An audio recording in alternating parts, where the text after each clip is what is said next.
Buenas tardes. Buenas tardes, profesora. Soy Verónica, sean bienvenidos todos a la clase del día de hoy. Ya estamos en nuestra segunda clase. Ahí estoy haciendo algunos ajustes de volumen más que nada. Un gusto saludarles. A poquito se van integrando los demás compañeros, pero vamos a comenzar de inmediato con la información. Vamos a partir con nuestra presentación número uno nuevamente, porque nos quedó una parte pendiente. Y también para hacer un pequeño resumen de lo que vimos en la clase anterior. ¿Ya? Ah, y vuelvo a presentarme. Mi nombre es María José, soy terapeuta ocupacional de profesión. Actualmente me desempeño en el área educativa, educación Ah, especial, contexto bueno, voy a ir a OSCE.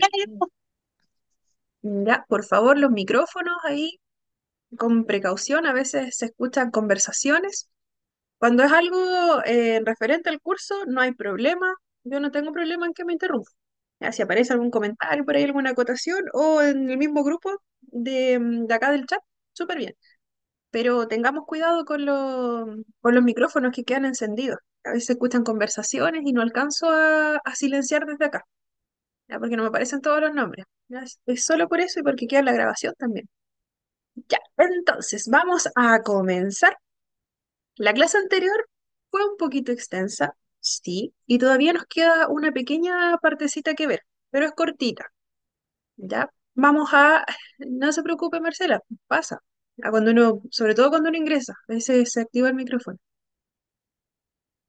Ya. Entonces, vamos a ver un poquito, así por encimita, lo que fue la clase pasada, para llegar a la última parte que nos quedó pendiente, que era la parte de educación.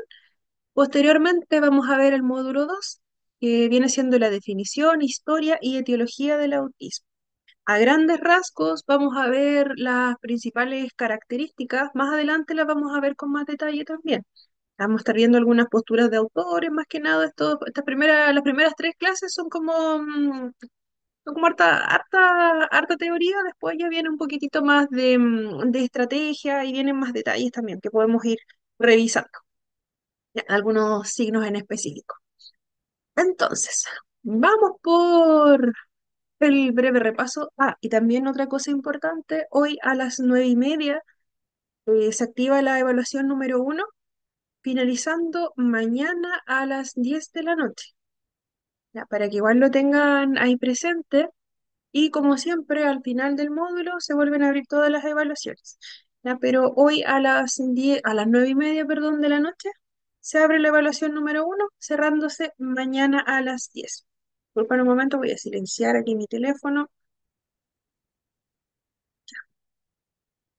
Me voy a dejar en silencio. Vamos para allá.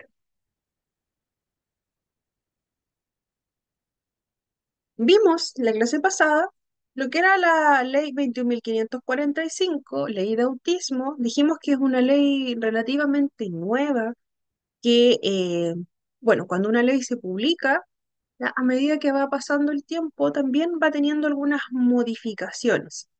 O también, ¿cierto? Hay ciertos acuerdos que se dejan como base cuando se implementa una ley, pero esa base es viene siendo un compromiso que se va trabajando después, ¿cierto? A medida que pasa el tiempo. ¿Ya? Acá, ¿cierto? Hay varias partecitas donde el gobierno se compromete pero el cómo lo vamos a hacer ha tenido avances ahora en el 2025 y en el 2024. ¿Ya? Hay puntitos que todavía están ahí un poquito flojos, pero va a avanzar. Hemos visto avances. Ya. Objetivo principal, ¿cierto? Resguardar la igualdad de oportunidades, inclusión social, ¿cierto? Evitar cualquier tipo de discriminación. Recordemos que esta ley va para toda aquella persona con un diagnóstico de autismo, ya sea en la infancia, adolescencia o adultez. Abarca todo el ciclo vital y además busca también concientizar al resto de la sociedad. Ya, eso ya lo vimos, lo que era esto ya lo revisamos la clase pasada, es más que nada para contextualizar.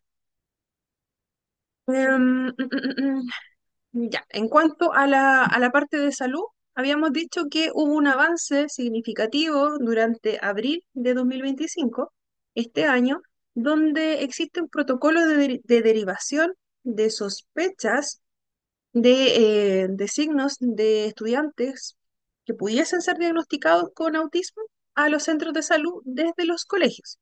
Ya ese es el avance que hay hoy en día, ¿ya? Y aquí nos quedamos.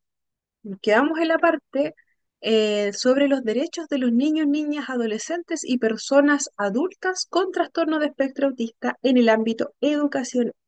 Súper importante, ¿cierto? Ya que nosotros nos desempeñamos o nos vamos a desempeñar en esa área.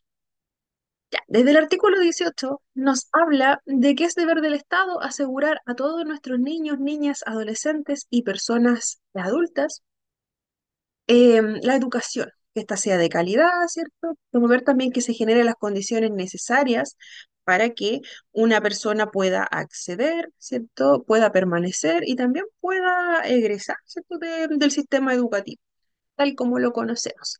Pero para que esto suceda, el gobierno en ese momento, 2023, dijo que era necesario que se ajustaran los reglamentos y los procedimientos internos de aquellos establecimientos educacionales chilenos para abordar también las desregulaciones emocionales y conductuales de nuestros estudiantes con autismo. Desde ahí, 2023, ¿cierto? Se dijo, los colegios tienen que modificar su actuar. ¿Por qué? Porque ya sabemos que por ley no se puede negar la matrícula a un estudiante con un diagnóstico de autismo. En eso estamos claritos. Entonces, los colegios, por un lado, deben aceptar las matrículas. Es un derecho de toda persona, ¿cierto? Además, el colegio tiene que ajustarse, nos dice la ley, para los estudiantes con trastorno de espectro autista que pudiesen presentar algún tipo de desregulación emocional y conductual. Dijimos, no sé si lo alcanzamos a nombrar, pero lo voy a decir de nuevo.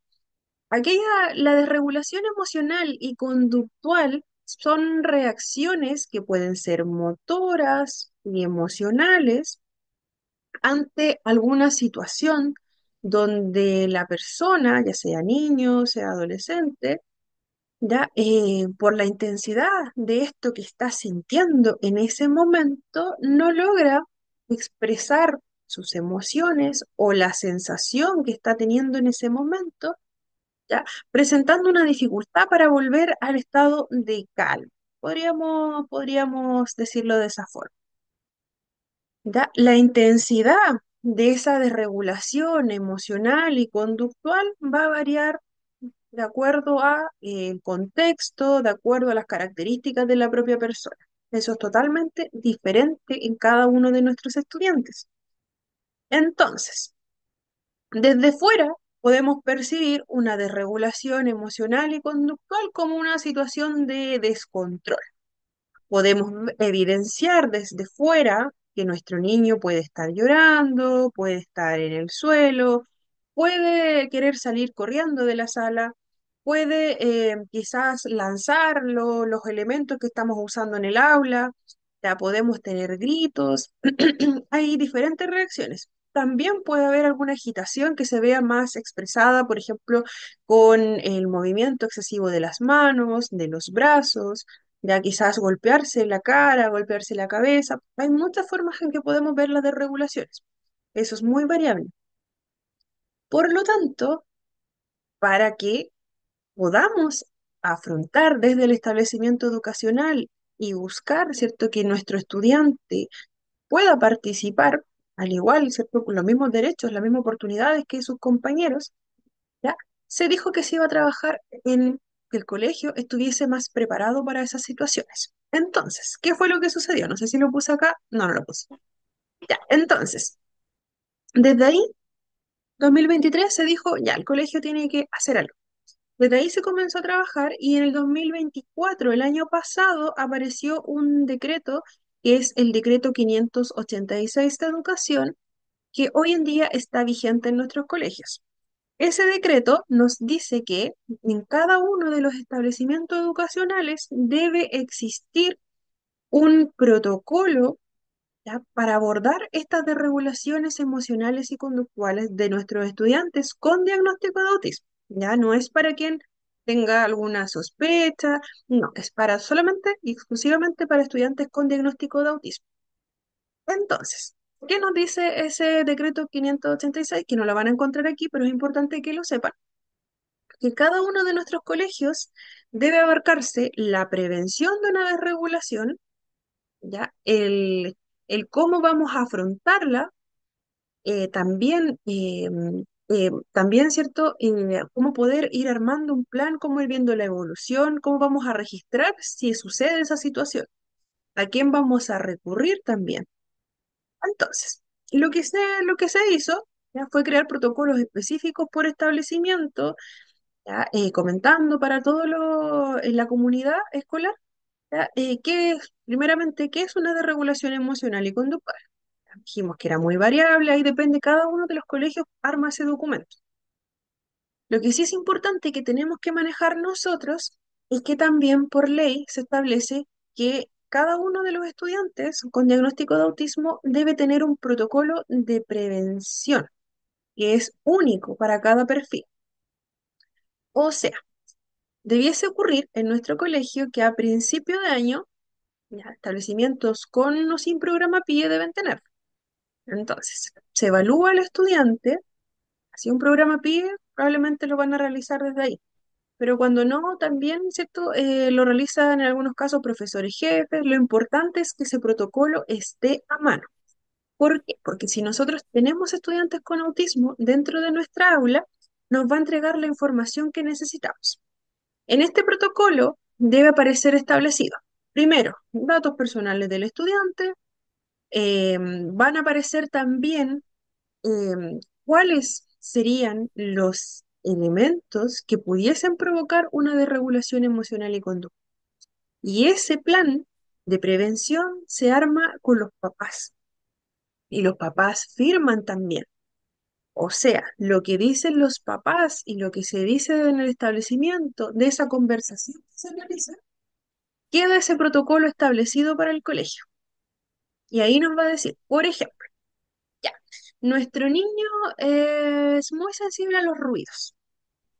Ya lo dejamos, se deja ahí establecido en el colegio, se va llenando esa ficha. Nuestro niño es muy sensible a los ruidos. ¿Qué tipo de ruido? Ya, los ruidos estruendosos, también los sonidos de guitarra, también los sonidos como de lavadora. Lo dejamos todo acá.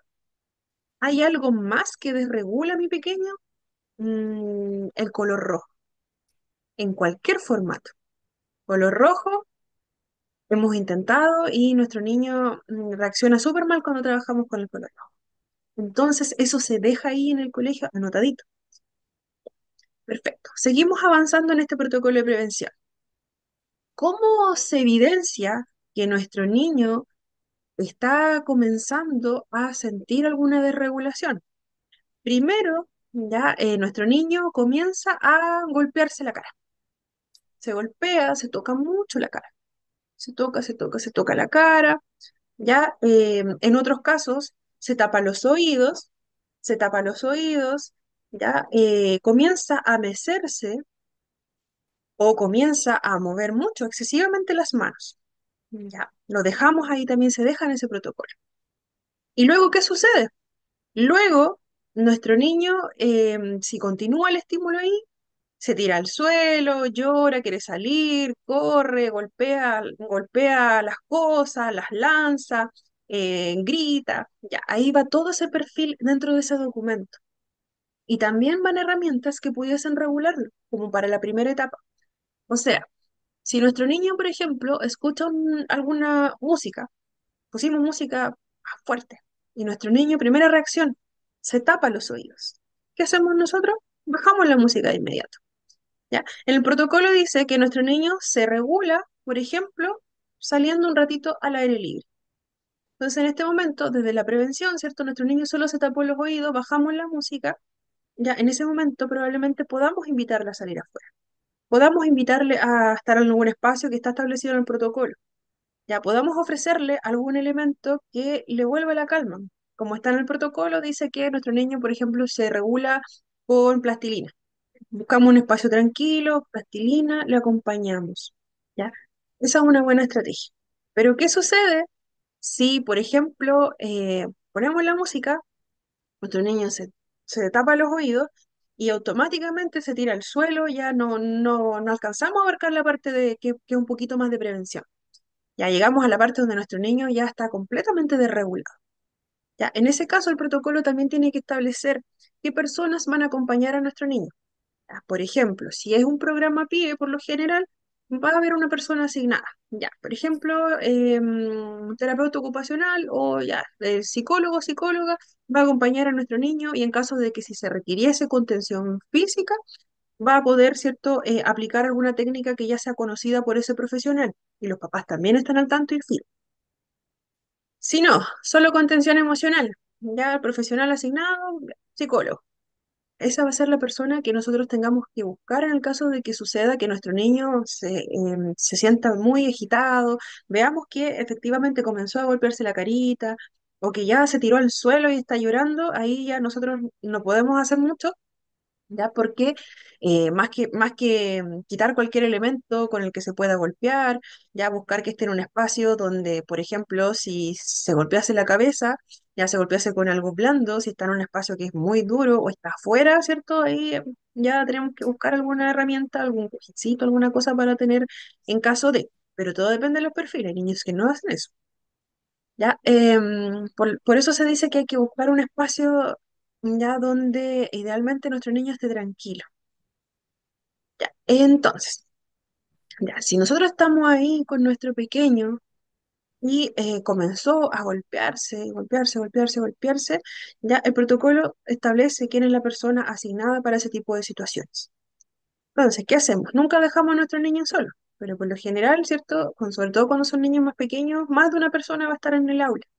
¿Ya? Entonces, una persona puede ir a buscar a la persona asignada o lo llamará por teléfono, ¿ya? Pero importante ahí también que no estemos todos encima de nuestro niño.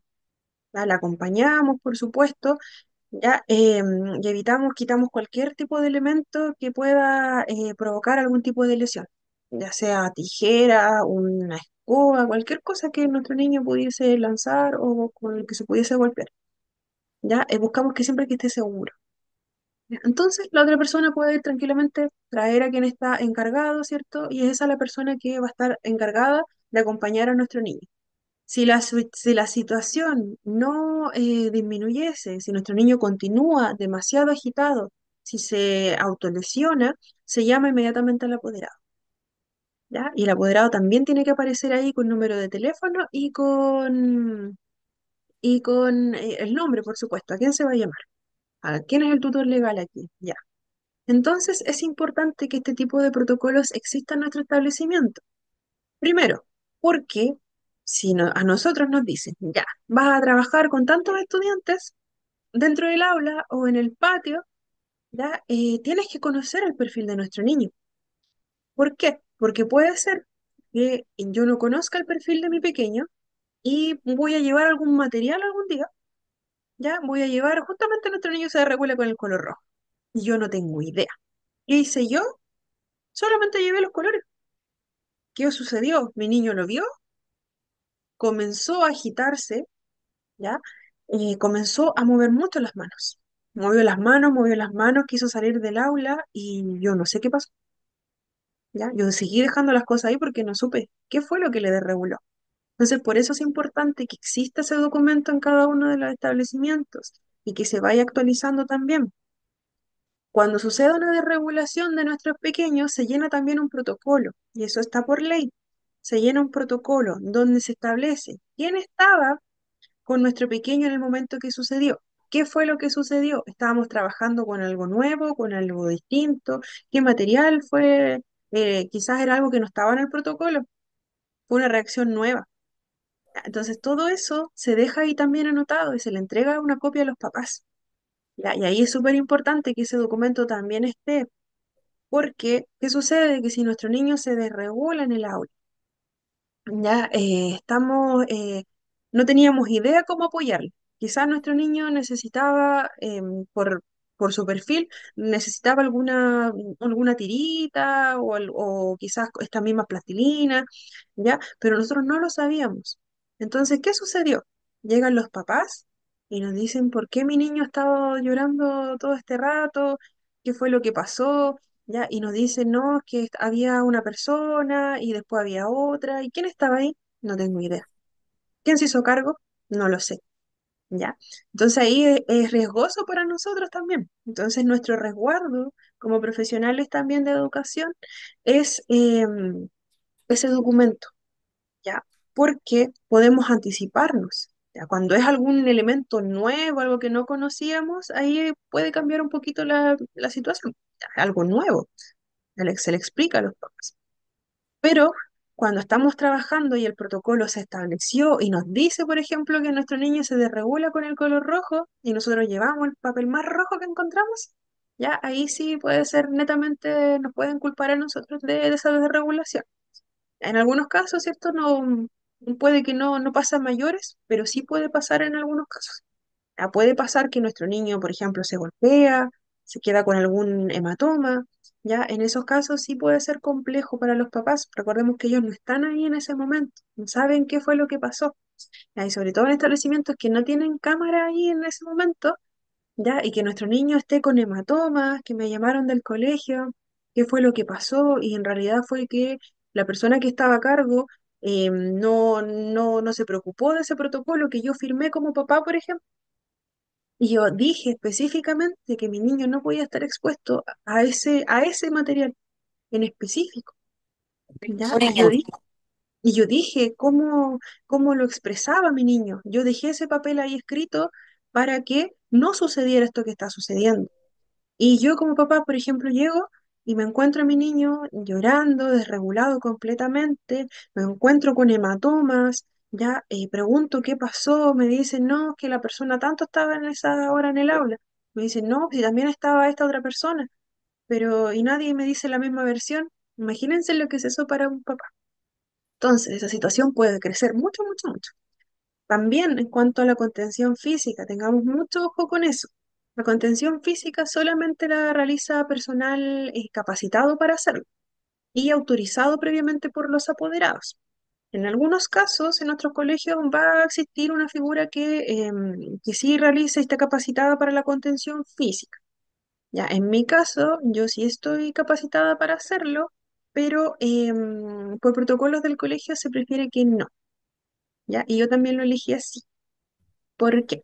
Porque el contexto en el que me desenvuelvo, ya, a veces igual no tenemos como, es distinto el colegio de aula regular. En aula regular también hay más personas, ¿cierto? Entonces es un poquito, se llegó al acuerdo finalmente con los apoderados que fueran ellos quienes realizasen la contención física si era necesario. Y eso está por protocolo, está firmado por los apoderados también. Todos llegamos a ese acuerdo.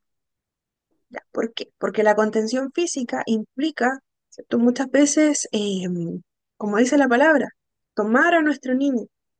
¿Ya? A veces pueden ser chicos altos, ya a veces puede ser que en ese tomar a nuestro niño quede con alguna marca, ¿ya? Porque son niños pequeños, a veces sí pasa.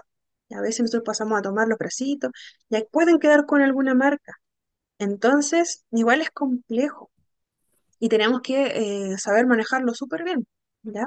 En mi caso sí he realizado contención física de chicos mucho más altos que yo, pero como les decía, por el contexto en el que yo me encuentro, se decidió que fuesen los apoderados y ellos están siempre presentes también.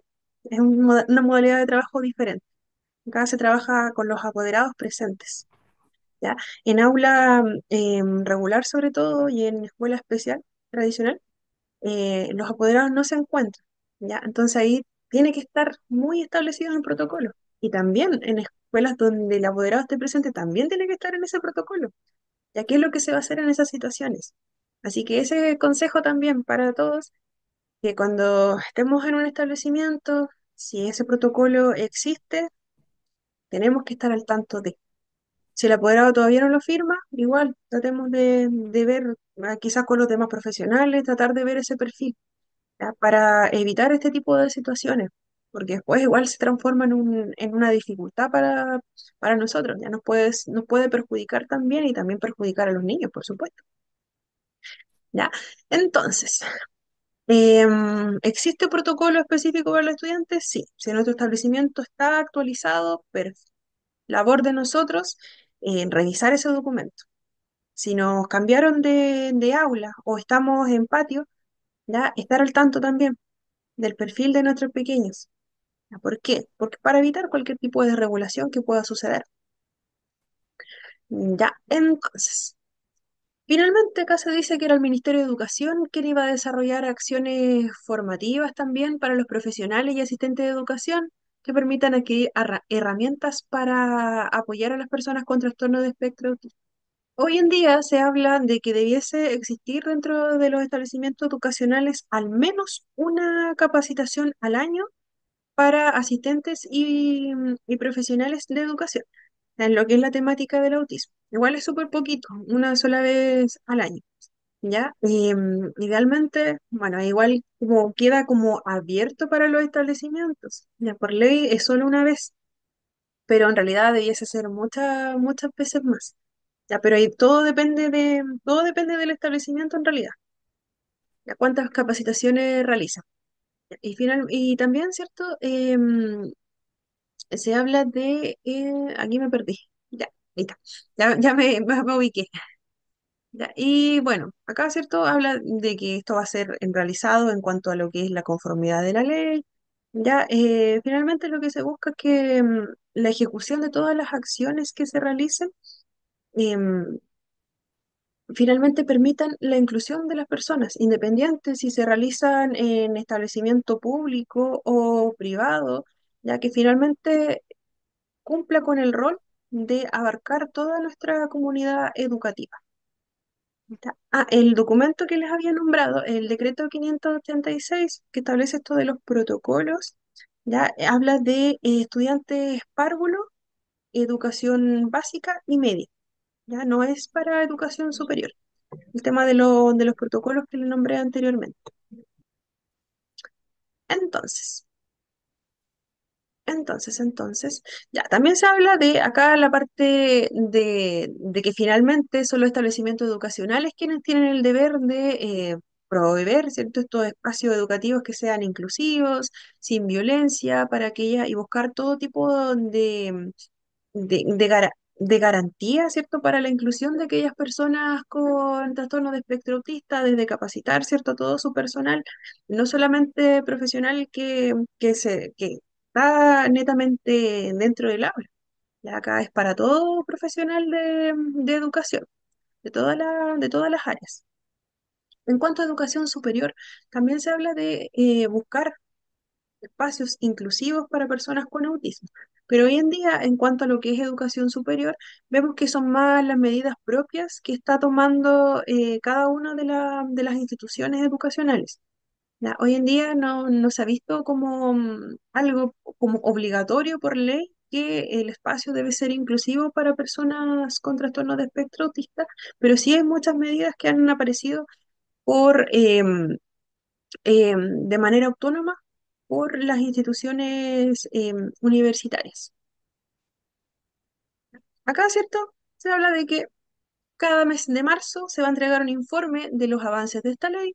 También se habla que todos los procedimientos judiciales se va a velar porque aquellas personas con diagnóstico de autismo sean debidamente tratadas, que el lenguaje se entregue, la información se entregue con un lenguaje lo más claro posible, utilizando, de ser necesario, algún apoyo visual, incluso pictogramas si la persona lo necesita. ¿Ya? Todo lo que sea necesario. Si estamos hablando de procedimientos judiciales, ¿cierto? La información debe ser completamente clara. Debe llegar a nosotros. Porque algo súper importante, ¿se imaginan? Nuestros derechos están involucrados ahí. También hablamos de que los establecimientos de salud, educacionales y bancarios, todo establecimiento que tenga amplia concurrencia de personas, ¿ya? Tienen que también entregar toda la información de la manera lo más clara posible, apoyándose con carteles, formatos de comunicación que no sean netamente orales, ¿ya? Y la información debe estar debe estar ahí disponible para aquellas personas con trastorno de espectro autista. Y recordemos también que en el caso del autismo se potencia mucho la comunicación a través de imágenes. Entonces, se busca que en estos departamentos importantes, ¿cierto? Salud, educación, bancos, ¿ya? Establecimientos donde sí vamos a encontrar gran flujo de personas, primero, el personal esté debidamente capacitado. ¿Nos van a entregar información valiosa? Claro que sí. Si requerimos algún tipo de información, que esa información esté ahí, que sea concreta, que no sea una información que nos entreguen y después no quede tan claro, nos digan, tiene que ir para allá, hablar con la persona tanto, volver, bajar, ya, pero yo vine a hacer esta otra cosa. Ah, entonces tiene que ir a preguntar a otra parte. ¿Ya? Entonces se trata como de evitar un poco ese tipo de situaciones y se da mucho en nuestro país porque finalmente la información es un derecho para todos, ¿ya? No estamos cerrando las puertas si nosotros entregamos la información a medias o a veces no hablamos sobre algún tipo de beneficio que pueda hacer para aquella persona que está consultando. Artículo 25 también es importante. Dime que Se tú no te das cuenta de eso. Ya, el artículo 25 nos habla sobre la modificación del Código del Trabajo. Acá hay una parte importante también. Nos dice desde la instauración de esta ley, nos habla que aquel tutor legal de un menor con diagnóstico de autismo tiene el derecho a acreditar esta situación, acreditar esta situación en la inspección del trabajo, primeramente. ¿Por qué? Hablamos de los protocolos. Claro, los protocolos que existen desde el 2024 en los establecimientos. También dijimos que en caso de una desregulación que no pueda ser completamente atendida dentro del establecimiento educacional o que nuestro niño de verdad necesita una contención de su tutor legal, en esos casos se llama al apoderado. ¿Ya? Es el apoderado quien debe asistir al establecimiento educacional, acompañar a nuestro pequeño o en algunos casos retirarlo también del establecimiento, ya si no está en condiciones de continuar en la jornada. Pero ¿qué pasa si ese apoderado trabaja? ¿Ya? ¿Qué va a pasar? Me llaman y simplemente no voy, digo, no, estoy trabajando, adiós. ¿Ya? Entonces se buscó evitar esa situación modificando el Código del Trabajo. Entonces, hoy en día, un tutor legal, como decía, de un menor de edad, con diagnóstico debidamente acreditado, puede em, solicitar bajo el artículo 25 de la ley 21.545 su acreditación como tutor legal. ¿Ya? ¿Para qué? Para que si yo realizo ese trámite, está correctamente aceptado, ¿ya? Soy un tutor legal de un menor. Entonces, cuando a mí me llamen del colegio, yo voy y de mi trabajo no me pueden descontar ese tiempo que yo pasé en el establecimiento educacional. Por ley. ¿Por qué? ¿Ya? Porque se comprende que hay estados de desregulación emocional y conductual que van a requerir sí o sí del apoyo del apoderado, de ese tutor legal. Se comprende también que ese tutor legal no puede dejar pasar esa situación porque está obligatoriamente dentro del trabajo y le van a descontar o lo van a despedir. Entonces, ese es el resguardo para ese apoderado, ¿ya? El resguardo es que yo como apoderado realizo mi tramitación, estoy trabajando, ¿ya? Está todo lo antecedente ahí en la inspección del trabajo. Entonces, ¿qué ocurre? Me llamaron del establecimiento educacional, ¿ya? Avisé en mi trabajo, voy a tener que ir al establecimiento educacional. Me voy corriendo para allá. ¿Y qué sucede cuando llego al establecimiento educacional? Me entregan toda esta información. ¿Qué fue lo que sucedió? Me entregan una ficha con qué persona estaba ahí, qué sucedió, cómo se veía el estudiante, ya presentaba agitación motora, presentaba, ya hay toda la situación descrita con fecha y hora. Entonces, si yo me quedé como apoderado, por ejemplo. Una hora con mi pequeño, en ese papel va a decir que yo concurrí al establecimiento a tal hora, me llamaron, ¿ya? Y luego me fui a tal hora, ¿ya? Entonces, ese es el resguardo para ese trabajador también. El establecimiento se queda con una copia y el apoderado se va con la otra. ¿Para qué? Para que después en mi trabajo yo pueda justificar también. Entonces, si yo llegué con mi papelito acá al trabajo de vuelta y mi empleador me dice te voy a despedir por haberte ido a esa hora, ¿ya? Este trabajador tiene el resguardo de la inspección del trabajo. Ya, entonces, inspección del trabajo, ¿sabe qué? Mi empleador me quiere despedir, pero yo soy tutora legal de un niño con autismo y acá está el papelito que me entregaron del colegio diciendo que yo concurrí a esa hora por esta situación. ¿Ya? Y mi empleador no puede despedirme y no puede descontarme esa hora y tampoco me puede acusar de abandono laboral. Ya, eso igual es importante. Es un trámite que se realiza en la inspección del trabajo con la cédula de identidad, ¿cierto? Y hay un formulario también que se llena que también se puede revisar por internet. Es un formulario donde van los datos del pequeño también, pero sí o sí tiene que tener el diagnóstico de nuestro niño y sí o sí tiene que estar realizado ese trámite para poder ausentarse del trabajo. Ya, como ustedes saben, también hay algunos jefes que son más comprensivos y otros que no lo son tanto, entonces para evitar ese tipo de situaciones. Esa era la presentación número uno. Un poquito extensa, como ya sabían. Vamos a pasar de inmediato a la número dos. ¿Queda alguna duda de esa clase? ¿De la clase número uno? Que era media extensa, la había dicho. Dame un momento. Ya. Si no hay dudas respecto a esa clase anterior, nos vamos por la clase del día de hoy. Perdón, tomando un poquito de agüita. La clase que corresponde al día de hoy es autismo, definición, historia y etiología del autismo.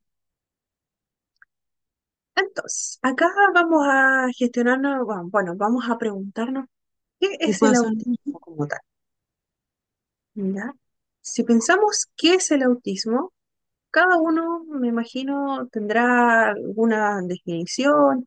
Quizás nosotros mismos tenemos el diagnóstico, tenemos algún familiar, algún conocido, algún estudiante también con diagnóstico de autismo. A grandes rasgos se conoce,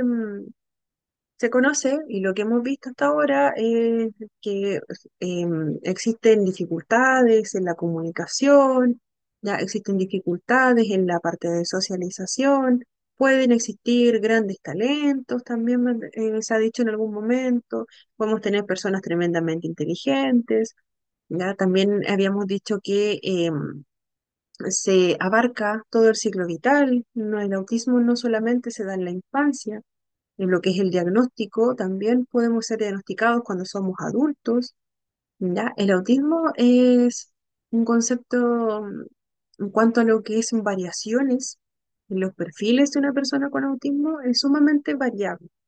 Vamos a encontrar muchas diferencias en cada una de las personas con un diagnóstico de trastorno de espectro autista, independiente de la edad que tenga la persona.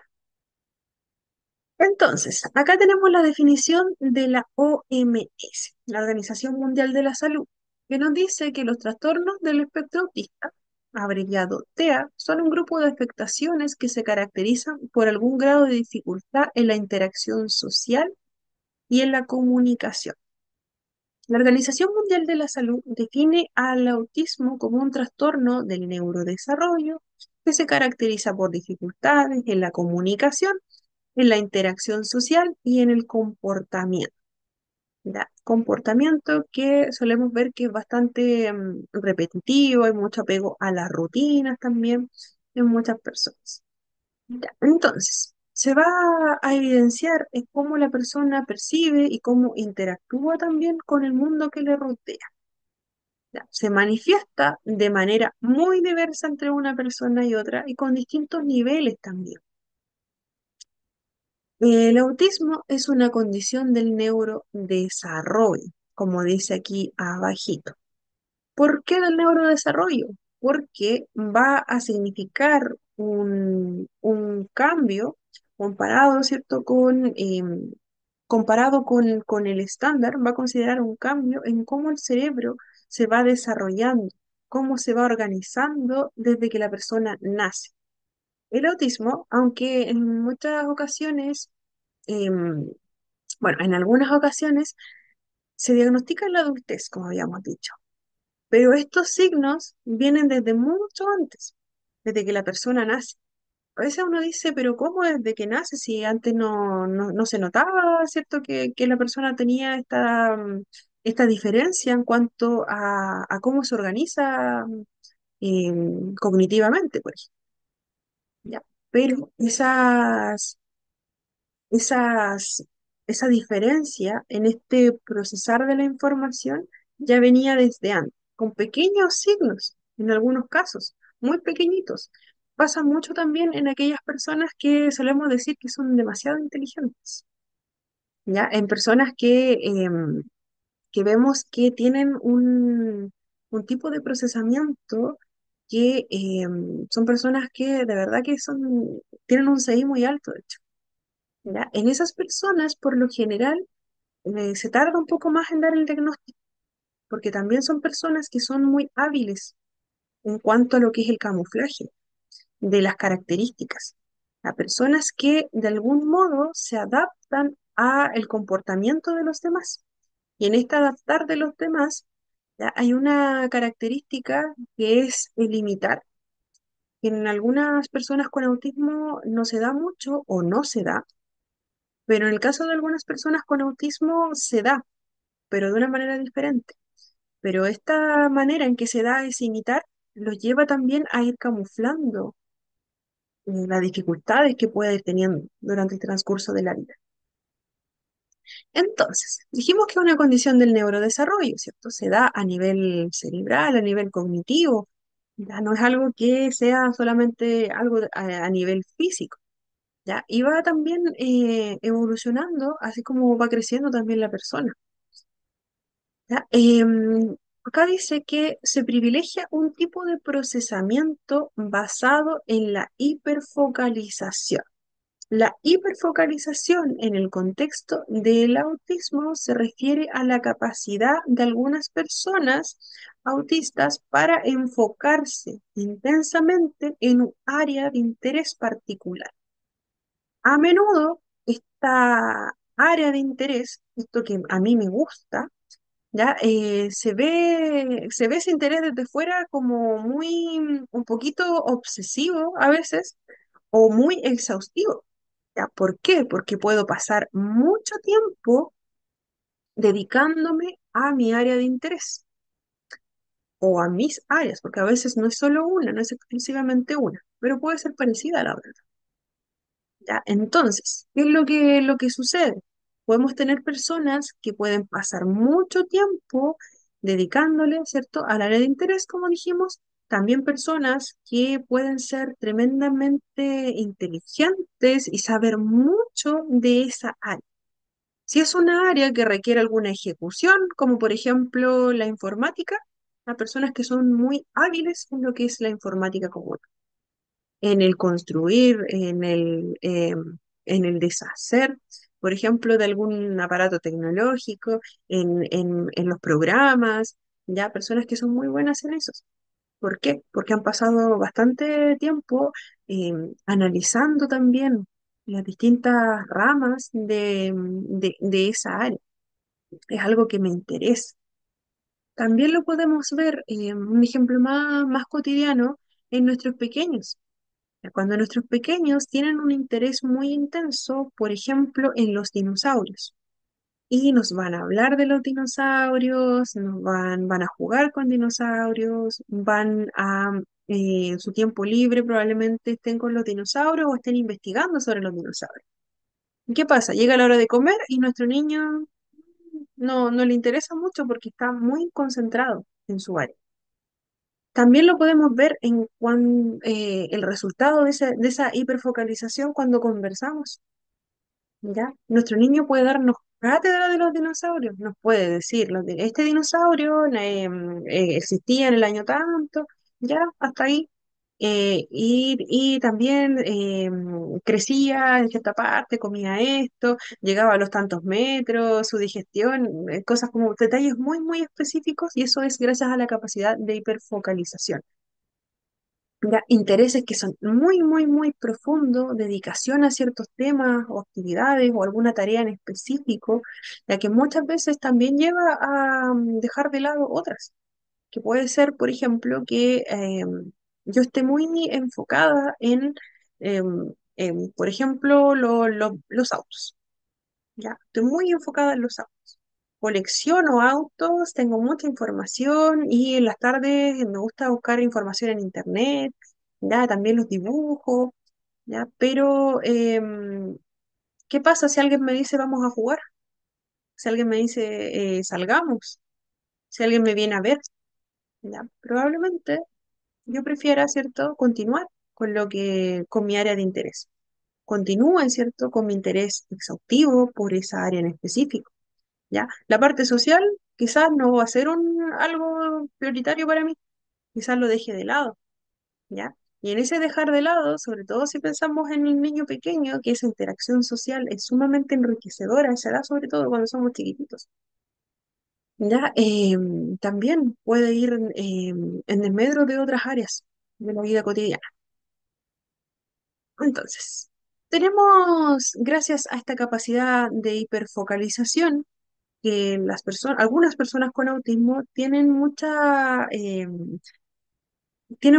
preferencia por los detalles, son muy exhaustivos en cuanto a observar detalles que para la mayoría de las personas pasan desapercibidos. ¿Ya? Son muy capaces de profundizar también en los temas de interés. ¿Ya? Tema de interés, ya, me interesa las ballenas. Mi interés principal, las ballenas. Voy a saber cuánto pesa un huevo de ballena, puedo saber cuál es la diferencia entre este tipo de ballena y este otro tipo de ballena, ya cómo lo supe, porque pasé mucho tiempo también investigando y tengo esta capacidad de concentrarme muy intensamente en esta temática en específico. También encontramos mayor capacidad de sistematización, esta habilidad de comprender y de crear eh, una estructura. ¿Ya? Personas que, por ejemplo, tienden mucho a disfrutar de la organización de la información en categorías, ¿ya? Crear rutinas también, la búsqueda de un orden, además, en el entorno. Podemos notarlo en los pequeños cuando dejan todo en filitas, por ejemplo. Ya, me gustan mucho los autos, los voy a agrupar por año, por modelo y además los voy a dejar todo en filitas. Ya, también podemos encontrar algunas personas que todo lo que es su entorno lo organiza por ciertos colores. Ya, no me puedo quedar tranquila si, por ejemplo, en este librero no hay un patrón, no es consistente lo que está acá, por ejemplo. Veo un libro azul, otro de acá, otro de este año. No, yo prefiero este orden, ¿cierto? Que por lo general viene a sistematizar. Por ejemplo, los de este color, o los de este tamaño, o los de este año, ¿cierto? Van acá, los otros van acá. ¿Ya? También a raíz de eso hemos visto hace unos años atrás, aparecieron unos videos de personas con autismo que organizaban espacios en una tienda. Y yo recuerdo que organizaban los estantes de una manera eh, como espectacular, que a veces uno decía, uy, a mí me daría no sé qué sacar una cosa de ahí porque estaba todo demasiado estructurado, o sea, llegaba a ver hermoso, ¿ya? O sea que, y claro, la persona estaba haciendo su trabajo, ¿ya? Nadie le dio ese orden para hacerlo, pero la persona lo hacía con gusto. ¿Ya? Y realmente así como espectaculares esas vitrinas, esos aparadores. También tiene que ver mucho con esta capacidad de que tengo más tendencia a buscar detalles, ¿ya? Cosas que quizás para el resto de la población no es algo que se privilegie tanto, se deja un poquito de lado. Ya, también encontramos intereses particulares en sistemas más complejos, como lo serían la informática, eh, la clasificación de objetos también. También hay también se caracterizan por la búsqueda de patrones. Ya, tenemos esa capacidad para identificar, para reconocer regularidades o estructuras que sean repetitivas de información. ¿Ya? Algún objeto, alguna situación. Voy a buscar algún patrón ya, en este grupo este grupo de dinosaurios, por ejemplo, buscar algún patrón que sea similar. Por ejemplo, el tamaño, el color, el año, ya ahí busca mucho lo que es la categoría, ya buscar, ¿cierto? Ese interés muy marcado en organizar objetos de una manera que sea muy específica. También a seguir rutinas que desde fuera se ven como muy estrictas, pero a la vez, ¿cierto? Para una persona con autismo, esa rutina estricta le puede generar mucho más calma que tener algo desordenado quizás. Ya, personas que también son muy buenas en las matemáticas. Las matemáticas, ¿cierto? Es como un idioma universal.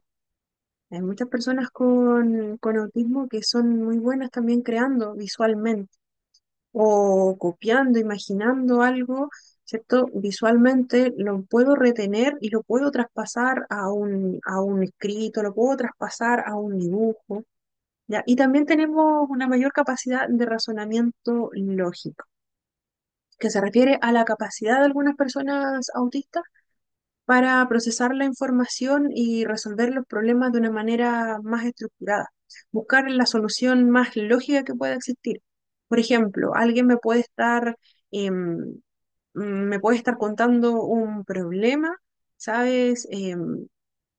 ¿Sabes? Me fue súper mal, puedo estar muy triste, te cuento un problema y puede ser que la persona con autismo, no se dan todas las personas, una persona con autismo que es mi amigo esté pensando en el por qué y en las soluciones. ¿Ya? No sé por qué. Es una forma simplemente de resolverlo cognitivamente que no es la misma que en el caso de algunas personas neurotípicas.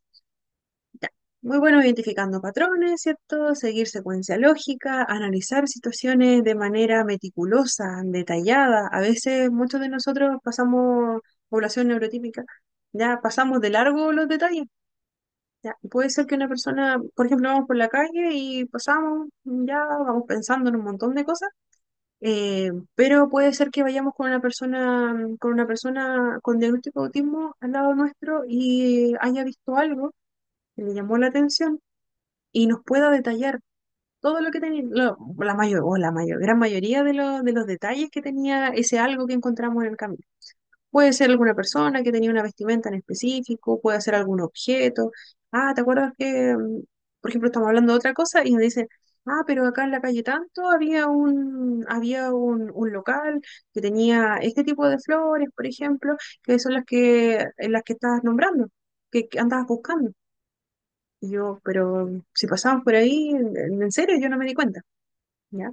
Sí, me dice, sí, el local tiene un cartel de color, no sé, de color rosa, y estaba atendiendo una persona de blanco, y ya, y nosotros quedamos como, wow.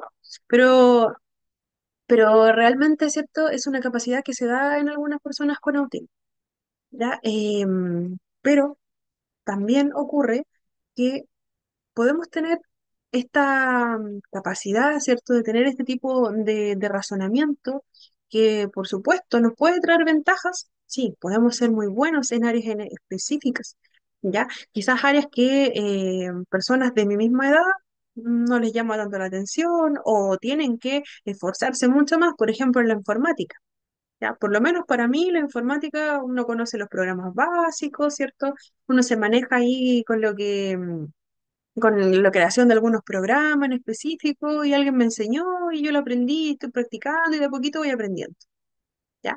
Pero podemos encontrarnos con una persona que tenga una capacidad superior para poder tomar todo lo que es informática, ¿ya? Y aprenderlo mucho más rápido, ¿ya? ¿Por qué? Porque buscó una secuencia para poder hacerlo, por ejemplo. ¿Ya? También podemos encontrar personas que a veces tienen talentos como extraordinarios para armar desde un puzzle hasta una escultura, ¿ya? Entonces, em, ya, había dejado esta pregunta, pero igual como que la respondimos un poquito. Ya, entonces, ¿cómo creen que la capacidad de hiperfocalización en personas autistas podría ser una ventaja en ciertas situaciones? ¿Y qué desafíos podría presentar en la vida diaria? Ya, hablamos, ¿cierto?, de ventajas. Hablamos de varias ventajas que podríamos tener. En algunos casos lo podemos ver como talentos, ¿ya? Eh, Decimos muchas, súper bueno, ¿cierto? Si se potencia alguna de estas habilidades, por ejemplo, un pequeño que es muy bueno en matemáticas, ¿ya? Si se potencia ese ser bueno en matemáticas, vamos a tener un pequeño, ¿cierto?, que a futuro probablemente tenga una carrera muy exitosa en esa área. Ya, genial, pero también podría ser un desafío. También podría ser un desafío. ¿Por qué? Porque podemos dejar de lado otras áreas que también son importantes para nuestro desarrollo, como lo son, por ejemplo, el participar con mis pares, ¿ya? Quizás podemos tener una persona que prefiere pasar su tiempo en las actividades de su interés. Genial, es muy bueno en esto. Pero, ¿y qué pasa si en ese tiempo dedicásemos un ratito más a compartir con los pares? ¿Ya? También hay un aprendizaje de ese compartir con los pares, ¿ya? Las habilidades sociales, trabajamos la empatía, ¿ya? Trabajamos muchas otras cosas, muchos otros aspectos, ¿ya? Desde la parte emocional sobre todo. Ya, entonces, también otra cosa, ¿cierto? Si queremos compartir, queremos conversar con un otro, ya, por lo general, si tenemos una persona que está muy hiperfocalizada en su temática en específico, probablemente el tema de conversación sea su tema de conversación y lo que quieren decir los demás, ahí quedó, ¿ya? Continuando, hablamos de estos autores que aparecen acá, Walker, Milton, Reaño, y nos hablan sobre otra característica, nos habla sobre dificultades. Dificultades en el procesamiento de los elementos de la comunicación y de la cognición social típicas implícitas, dice. En el contexto del autismo, la dificultad en el procesamiento de los elementos de la comunicación y la cognición social se van a referir a los desafíos que enfrentan algunas personas con diagnóstico de autismo para comprender y para responder de manera natural a las señales sociales y comunicativas, ya que por lo general, si nosotros pensamos, podemos mirar a una persona y darnos cuenta, si la conocemos, por supuesto, si esa persona hoy llegó triste.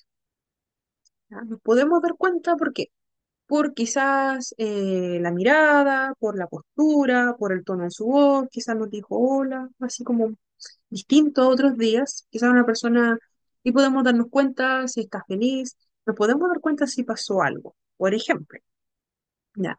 Porque son señales sociales que en algún momento aprendimos, ¿ya? Se dan como de manera natural en la población neurotípica. La población neurotípica, aquella población, ¿cierto?, que se consideraría como un estándar.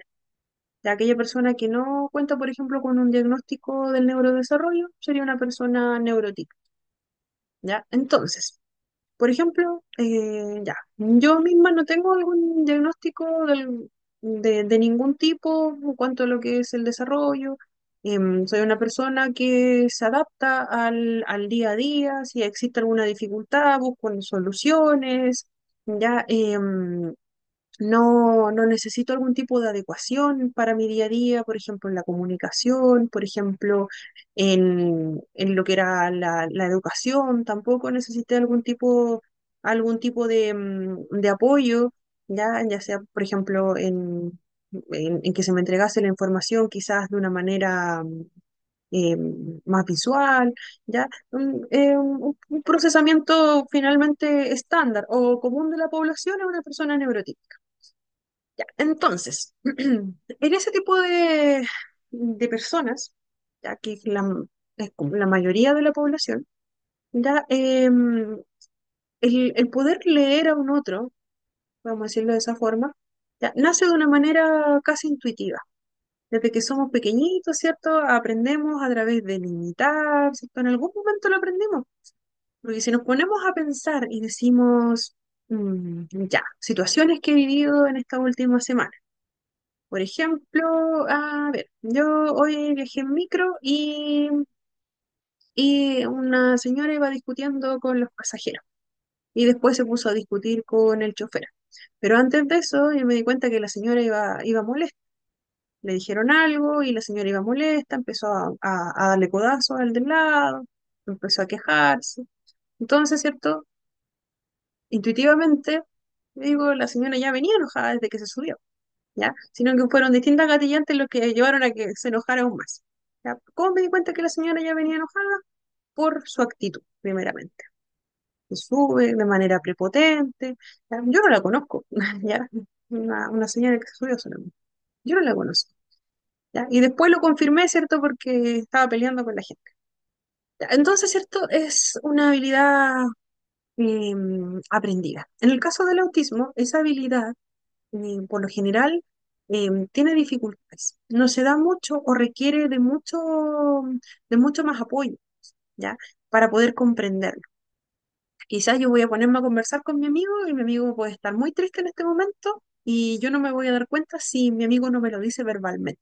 Si mi amigo le dice, oye, ¿sabes? Estoy triste, ¿ya? Puede que si mi amigo simplemente me dice, yo le pregunto, oye, ¿cómo estás? Y mi amigo me dice, bien, así mirando para abajo, con voz triste, puede ser que la persona con autismo no lo note.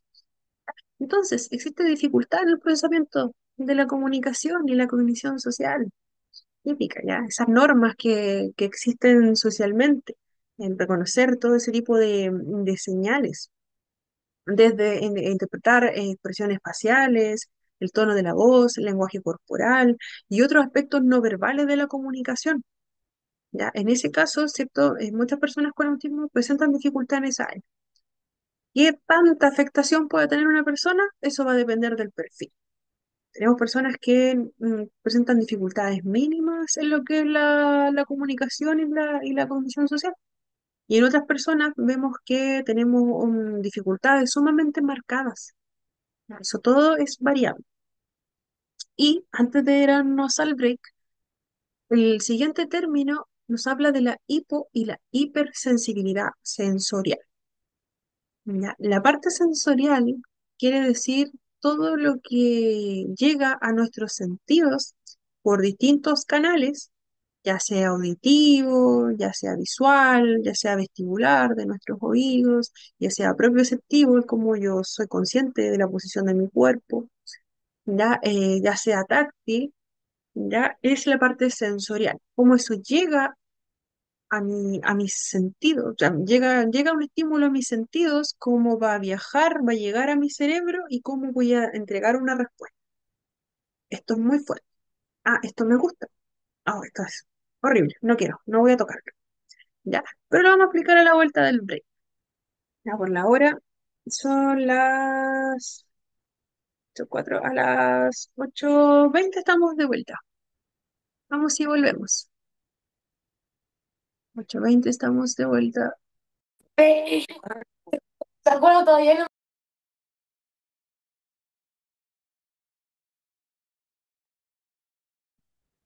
Estamos de vuelta, estamos de vuelta. No sé si se escucha algún ruido de fondo. Soy yo. Ahora vamos a bajar un poquito. Ahí. Ya. Ya venía ahí, estaba viendo algunas cositas. Ya, entonces, continuando, aprovecho de comentar que cuando se deja alguna justificación o en el caso de que, por ejemplo, tengan que salir antes de que finalice la clase o justo a las 9 y justo me pasé un poquito, ya, me dejan su nombre y apellido en el grupo de WhatsApp, por favor, ya para poder justificar, porque no tengo cómo ver los nombres, no me aparecen a menos que en el contacto de WhatsApp esté nombre y apellido. Ya, es importante eso porque a veces llegan justificaciones y he preguntado y nunca me llega el nombre de la persona que está justificando. Entonces, en ese sentido, es complejo poder hacerlo. ¿Ya? Estamos en el tema número 2. Bienvenidos a quienes se integraron al final del primer bloque. Estamos, justo saqué el cronograma de acá, lo tenía acá, pero hoy corresponde la evaluación número 1 del módulo. La evaluación número 1 que comprende lo que vimos la clase pasada, la ley 21.545, y también lo que estamos viendo en este momento, que es el tema número 2 del documento en aula. Ya son ambos temas. La evaluación va a estar disponible desde hoy a las 9:30 hasta mañana a las 10 de la noche. Y se cierra la evaluación. Ya, entonces, estamos viendo algunos autores. También si hay alguna duda, consulta, acotación en el transcurso de la clase, yo no tengo ningún problema en que me interrumpan. Ya, eso sí, cuidado con los micrófonos a veces que se activan. Si es algo, como lo había dicho al principio, si es algo sobre la temática, cero problema, lo vemos, lo conversamos. Ya, pero a veces se activa y escuchamos alguna conversación personal, ya, solamente por eso. Ya para tener cuidado con las conversaciones, a veces se escucha y yo no alcanzo a silenciarlo. Entonces de repente queda ahí y queda en la grabación, entonces por privacidad de cada uno en realidad. Ya, partimos nuevamente. Nos quedamos en esta parte donde hablamos sobre la hipo y la hipersensibilidad sensorial. Habíamos dicho que desde lo sensorial, a todo el procesamiento de la información que llega a nuestros sentidos, ¿ya? Realiza un recorrido, ¿ya? Desde que, por ejemplo, acá tengo un palito de helado. Desde que yo voy a tocar este palito de helado, ¿ya? Por ejemplo, con los dedos voy a sentir cierta sensación, llega a mi cerebro, ¿cierto? Y mi cerebro entrega una respuesta. Puede ser que yo tome este palito de helado y mi reacción sea como, lo interpreto, es algo conocido, sé que es algo duro, ya, palito de helado. Y lo puedo seguir manipulando. Para otra persona, mejor lo vamos a explicar de otra forma. Ya, imaginémonos que este palito de helado es algo caliente. Ya, este palito está caliente. Entonces, una persona con un procesamiento sensorial estándar, podría ser, ¿ya? Se va a hacer, probablemente se acerque a este palito de helado que está caliente, ¿ya? Me voy a acercar y no se ve el palito, lo voy a cambiar por otro elemento. Este sí, ya, la vamos a cambiar. Ahí, ahora se ve. Es que el palito es muy, es muy pequeño, muy desteñido. Ahora sí, se ve. Lo voy a hacer con este lapicito. Ya, entonces, tenemos este lápiz. Nos imaginamos que este lápiz está caliente. ¿Ya? Está caliente nuestro lápiz. Entonces, una persona con un procesamiento sensorial sale profundo, profundo Chile, justo en su foto. Ya, ahí no sé cómo aparezco. Yo aquí me veo. Ya no sé qué más que otra cosa tengo acá. No tengo nada más así como otro color contrastante. Yo tengo un mouse. Ya, este sí yo creo que se ve, porque es rojito. Entonces acá nos imaginamos que tengo este objeto caliente acá. Entonces, aquella persona que tenga un procesamiento sensorial maduro, ¿ya? Que no tenga alguna dificultad en el área, por ejemplo, estándar, se va a acercar a este elemento que está caliente, ¿ya? Voy, me acerco y ya siento que está caliente con mis dedos. Entonces, ¿qué hago? Saco la mano, ¿ya? ¿Para qué lo voy a ir a tocar si está caliente? ¿Ya? No es algo que necesite hacer. Ok, mis sentidos, ¿cierto? Captaron cierto calor y ese calor me hizo retroceder. Dije, ya, no. No lo voy a tocar porque parece que está caliente. No, ya voy a buscar algo para tomar. Ya, entonces, ocurre, bueno, pudiese ocurrir en una persona hiposensorial o hiposensitiva em, que va a acercarse a este elemento que está caliente, ¿ya? Y puede que no lo sienta caliente desde ahí. Entonces, ¿qué va a hacer? Va a acercarse otro poquito, va a acercarse otro poquito, lo va a tocar, ¿ya? Y puede ser que aún no lo sienta como caliente. O lo puede sentir bajito, lo puede sentir como lo tibio. ¿Ya? Me puedo estar quemando los deditos y no voy a sentir que está caliente así como para sacar la mano. ¿Ya? Alguien puede ir y me puede decir, no, suéltalo. Y yo, ¿por qué? Ya, y tengo la mano roja, toda quemada. ¿Ya? ¿Por qué puede pasar eso? Porque mi perfil es hiposensorial o hiposensitivo. ¿Qué quiere decir eso? Que con mis sentidos, no es con todos, en algunos casos sí, pero en la mayoría no. Mis sentidos, en este caso táctil, ¿ya? No llegó a distinguir esto como algo caliente. ¿No? Mi registro de la información sensorial es bajito, ¿ya? Entonces, podemos verlo en diferentes sentidos, ya no es exclusivo del tacto. Puede ser que en la parte del tacto ya soy hiposensitivo. ¿Ya? Entonces, yo voy tocando y no siento mucho. Entonces, ¿cómo se ve un niño con ese perfil? O una persona ya más grandecita.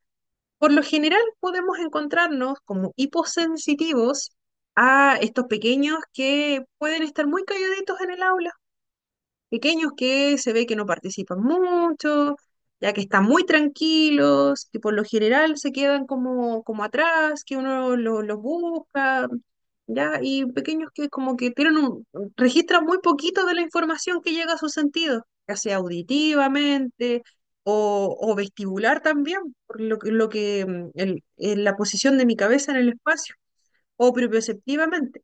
Pero cuando es propioceptivo, propioceptivo es el sentido que nos dice en qué posición está mi cuerpo. Ya, eso es el sentido propioceptivo. Siempre hablamos de cinco sentidos, son mucho más que eso. ¿Ya? Entonces, habíamos dicho que también tenemos otro perfil dentro de aquellos pequeños que registran poquita información del medio. Tenemos también a los pequeños que son buscadores sensoriales. Entonces, yo siento muy poquito. Entonces, ¿qué es lo que busca mi cuerpo para regularse? Busca sentir. ¿Y cómo voy a sentir? Voy a subirme a lo más alto, por ejemplo. Uy, se me desapareció un brazo. Voy a subirme a lo más alto de esta habitación, que puede ser un sillón, y me voy a lanzar. ¿Ya? Voy a tirarme al suelo y voy a rodar. Me caigo y pareciese que no me duele. Ya dentro de los hiposensitivos tenemos dos perfiles, desde fuera podemos encontrarnos a dos tipos de pequeños. Ya, el que vamos a ver que es muy calladito, que probablemente vamos a ver que está como en su mundo, ¿ya? Y tenemos al otro que es el buscador sensorial, que por lo general encontramos más de ese tipo de estudiantes. Entonces son pequeños que chocan a los compañeros, que no son tan conscientes de su cuerpo muchas veces. Ya todo depende de a qué nivel. Recordemos que puede ser que sea más de un sentido el que está comprometido, puede ser que mi sentido auditivo, mi sentido táctil, el propioceptivo, el cómo siento mi cuerpo, ya tengan un bajito registro. Entonces la información que viene desde afuera llega a mis sentidos, mi cerebro la va a leer, pero necesito más, necesito que llegue más. Entonces en el caso de estos pequeños, por lo general vamos a ver conductas de riesgo. ¿Ya? Lo más común que se ve son pequeños que cuando caen pareciese que no les duele. ¿Ya? He conocido algunos pequeños de ese perfil y créanme que los cuidadores, los tutores, súper preocupados, ¿cierto? ¿Por qué? Porque mi niño siempre se tropieza, vive con la herida, vive con herida. Ya, y uno ve al pequeño y el pequeño está en el suelo, girando, está empujando algo, está empujando la pared, ya, porque finalmente como nuestro cuerpo busca.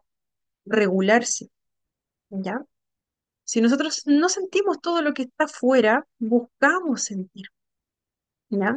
Hay una pequeña que le gustaba tirarse en las piedras, ¿ya? Y uno dice, no, pero qué terrible. Sí, es súper terrible para, para todos los que estaban ahí con la pequeña, pero la pequeña uno la veía, ¿cierto? Se hacía las heridas y ella no lo sentía, ¿ya? Lograba regularse, por supuesto, ¿ya? Porque a ese nivel, ¿ya? De sentir ese tipo de impacto, su cuerpo recién volvía a la calma. ¿Ya? En el caso de ella, estábamos trabajando harto con peso, ya buscando, también regulando la parte sensorial con salto, harto columpio también, ya, pero en el caso de ella era como muy buscadora sensorial. Cuando conocí a esa pequeña, yo recuerdo que yo iba pasando y la pequeña estaba trepada en alto y se tiró así. Y no tenía reacciones de protección, no puso las manitos, nada, sino que se tiró así, a cuerpo muerto.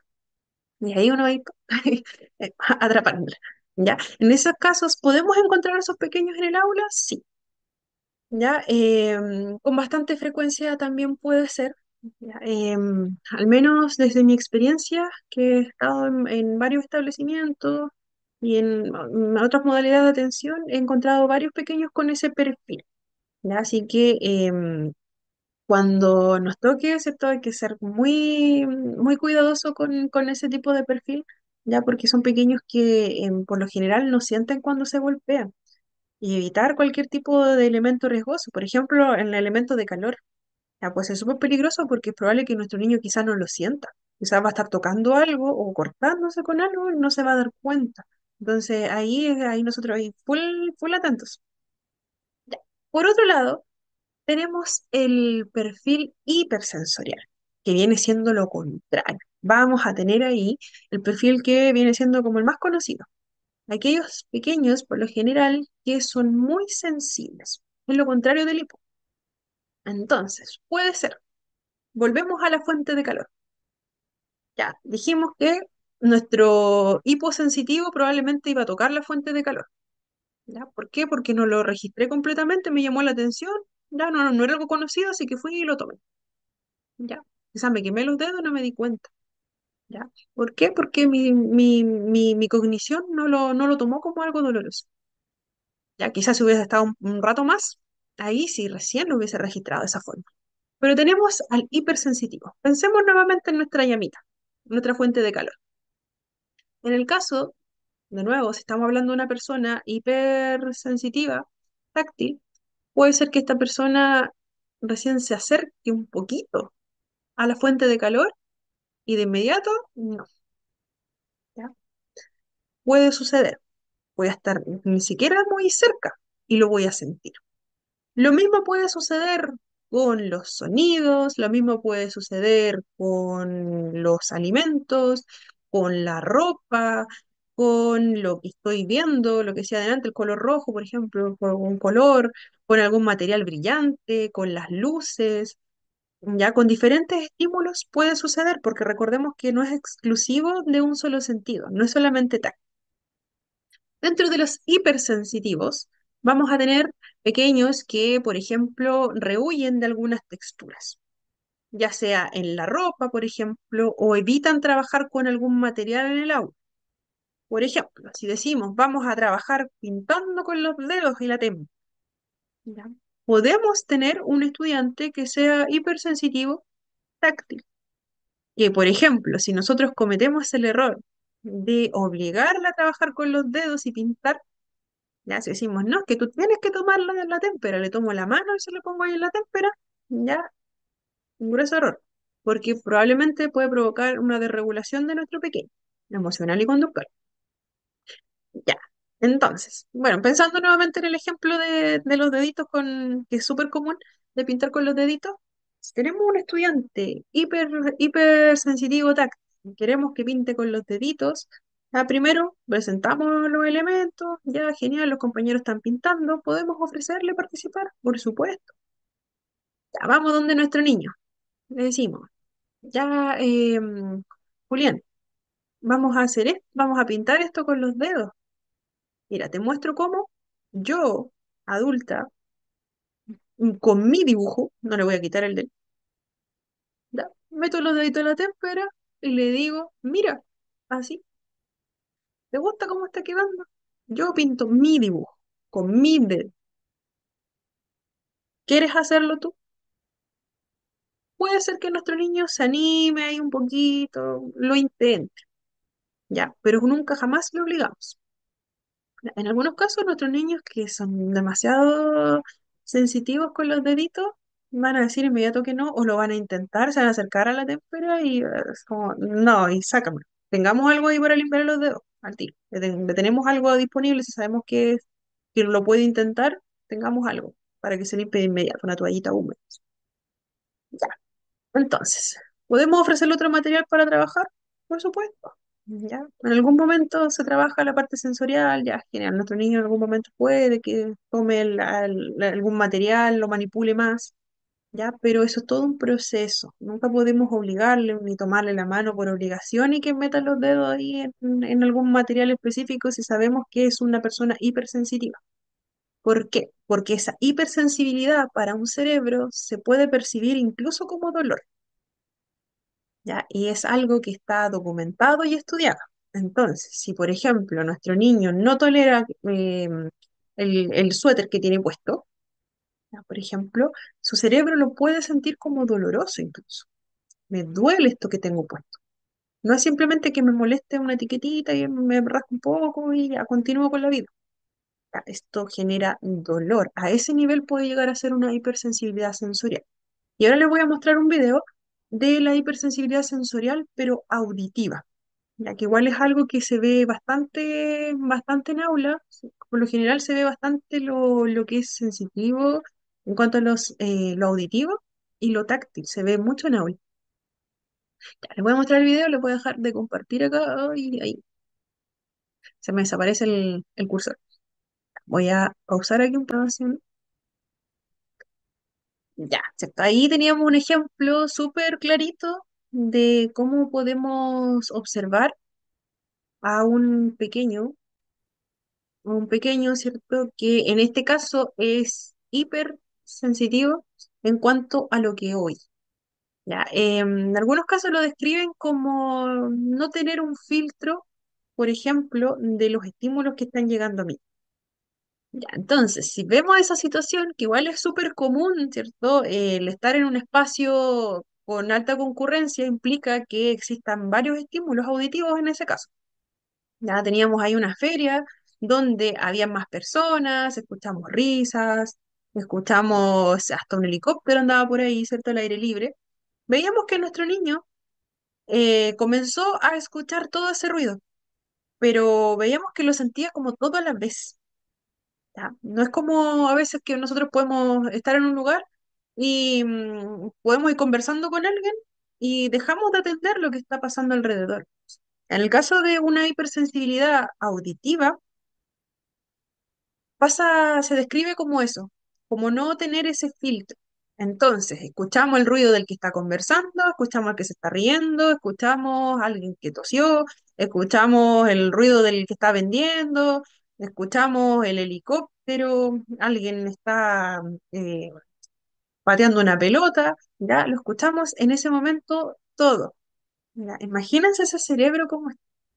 Ya, entonces, escuchamos todo en ese momento y vemos que nuestro niño ya comienza a sentir esa primera fase de una desregulación. ¿Qué hace él? Por lo visto, conoce alguna técnica de autorregulación, comienza a contar. Ya con sus deditos, ¿cierto? Comienza a contar, seguramente una técnica que ya ha utilizado previamente, pero vemos que a pesar de que hace eso, y a pesar de que probablemente, bueno, la persona que está ahí, probablemente su madre, le está acompañando como para contenerlo, vemos que nuestro niño finalmente ya no puede más. Se tapa los oídos, ¿cierto? Y conductualmente hay una reacción, se va. Emocionalmente también, ¿cierto? Él se agita mucho. Ya, la reacción es esta respiración, ¿cierto? Que está muy agitada y finalmente nuestro niño se va corriendo. Eso lo podemos ver en el aula, lo podemos ver en patio, también en cualquier espacio de nuestro establecimiento. Y se da con bastante frecuencia. ¿ya? Pero no solamente es exclusivo de lo que se escucha. Por eso tenemos que ser súper atentos al perfil de nuestros pequeños. Porque en el caso de estar trabajando con algún pequeño que sea hipersensitivo sensorial auditivo, tenemos que poner mucho ojo, ¿ya? Hay ruidos que son manejables, por supuesto. Y hay otros que a veces podemos evitar tomar alguna precaución en ciertos momentos. Por ejemplo, si nuestro niño es hipersensitivo, sensorial y auditivo, puede ser que tenga algún elemento, por ejemplo, estos audífonos canceladores de ruido. Si nosotros conocemos el perfil de nuestro niño y sabemos que cuenta con ese elemento, estemos al tanto de que nuestro niño lo tenga a la mano. Ya, si nuestro niño utiliza esos audífonos canceladores de ruido para momentos específicos, por ejemplo en el recreo, busquemos que los audífonos estén ahí disponibles para el recreo. Tengámoslo a mano, que nuestro niño sepa dónde están, que no vaya otro niño, lo tome y se lo lleve. Ya, eso también es labor nuestra. Y en el recreo, a nuestro niño se llevó los audífonos, los tiene puestos, perfecto. ¿Ya? Aún así estamos atentos a lo que pueda suceder. Recordemos que estamos con niños. ¿Ya? Puede pasar que un niño lo pase a llevar, se le caigan los audífonos o se los trate de quitar, ¿ya? Ahí pueden pasar muchas cosas, entonces ahí labor nuestra, si en algún estudiante tiene algún objeto como estos audífonos canceladores, que esté disponible y que efectivamente pueda tenerlos en el momento que los necesita, ¿ya? Para evitar este tipo de situaciones como la que veíamos en nuestro niño del video. ¿Ya? Súper angustiante también para los padres, ya. Todo el tema el tema sensorial en ambos perfiles. Ya, continuando, ya, esa la vamos a dejar ahí porque es una pregunta que no vamos a responder en este momento. La prevalencia. Acá, ¿cierto? Se habla de la prevalencia del año 2021, hace harto tiempecito atrás, de aproximadamente el 1% de la población mundial con un diagnóstico de autismo. Hoy en día, desconozco los números, pero probablemente ese dígito puede haber subido un poquito. Recordemos que lo que son el tema diagnóstico, al menos en Chile, se ha reforzado bastante. Ya, se busca que idealmente el diagnóstico esté lo antes posible, ya, y tampoco sobrediagnosticar. Entonces probablemente puede haber crecido un poquito ese número. En Chile, 1 en 51 niños cuentan con un diagnóstico, con una distribución por sexo de 4 niños por una niña. Mm, Vemos que es distinto, porque hay más niños con autismo que niñas. La realidad es que se ha estudiado bastante este tema y lo que se ha determinado en la mayor parte de las conclusiones es que existe mayor diagnóstico en niños porque los signos o características suelen ser más evidentes en niños que en niñas.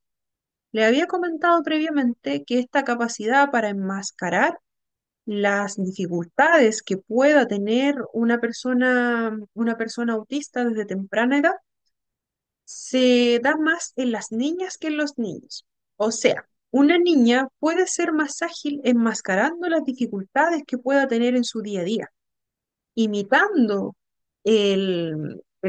imitando, ¿cierto?, a las personas de su misma edad o imitando también quizás en alguna serie. Muchos pequeños también se toman de eso, ¿ya? Imitar algún comportamiento de un otro. Ya, entonces, en las niñas se da mucho el enmascaramiento de las dificultades que puedan presentar en su día a día. Y por eso también tenemos menos diagnóstico en niñas. Y hoy en día tenemos bastante, ha subido lo que es el diagnóstico en mujeres adultas.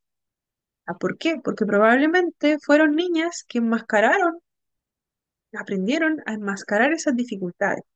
También socialmente, antes se decía, ¿cierto? Es que la niña es muy tímida, se decía mucho eso.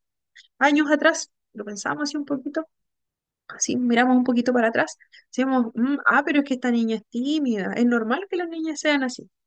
Es normal que la niña quiera jugar sola, es normal que la niña no quiera compartir con otros, que se encierre, ¿cierto? Juegue solita, ya, súper, tranquila la niña, ¿ya? Pero muchas veces esa niña eh, estaba, ¿cierto?, buscando el adaptarse socialmente a las normas ya establecidas, ¿ya? Pero no había nada que nos dijese que fuese malo que nuestra niña fuese muy callada, tal vez. O sea, no quería compartir con el resto de los compañeros porque ella era muy tranquilita. Ya, se veía mucho de esa forma antes. Por eso también está la dificultad en el diagnóstico. Aquí, rápidamente, hablamos de autores. Grunja, un poquito de historia. Grunja Sukareva, una psiquiatra, acá dice que fue la primera en ofrecer un tratamiento educativo, familiar y sistemático. Pero en realidad lo que ella hizo fue sentar las bases para lo que fue ese tratamiento educativo más adelante. Fue la primera en publicar descripción de características de autismo, pero todo lo que ella publicó recién 20 años después tuvo la relevancia que debería tener. Leo Kanner, posteriormente otro psiquiatra, se comenzó a estudiar a 11 niños y observó características que eran bastante similares a la que también había ya encontrado esta psiquiatra Zucareva. Encontró características que hasta hoy se utilizan en los manuales diagnósticos, como son la dificultad para desarrollar interacciones con otros. En ese grupo de niños que él estudió, había dificultad, ¿cierto? La adaptación a los cambios también y en las actividades espontáneas, lo que hoy conocemos como comportamiento más repetitivo, ¿cierto? Quizás seguir la misma rutina, buscar patrones, ¿ya?, en lo que es el comportamiento como tal. Resistencia a ciertas comidas. También lo vemos hoy ya documentado y mucho más estudiado. Ya desde esos años, ¿cierto? Hasta el 1981, ya este autor ya había encontrado esas características en su grupo de estudio.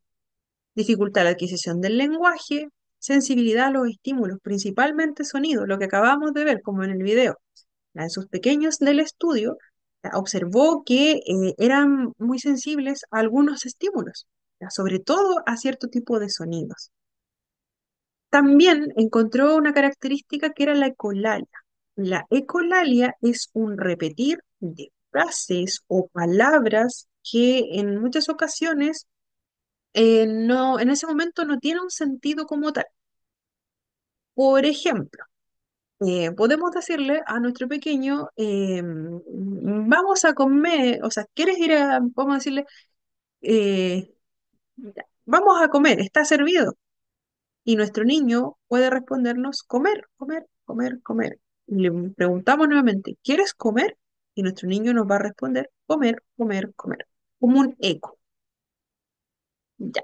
Hoy en día sabemos que la ecolalia sí es una característica de algunas personas con diagnóstico de autismo, pero también favorece el aprendizaje.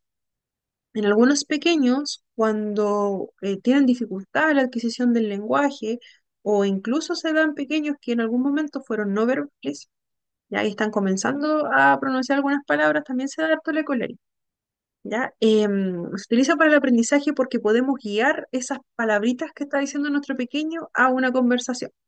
Por ejemplo, podemos decirle, había un videito, ya, donde dice, le podemos decir a nuestro niño, vamos a la casa de la abuela.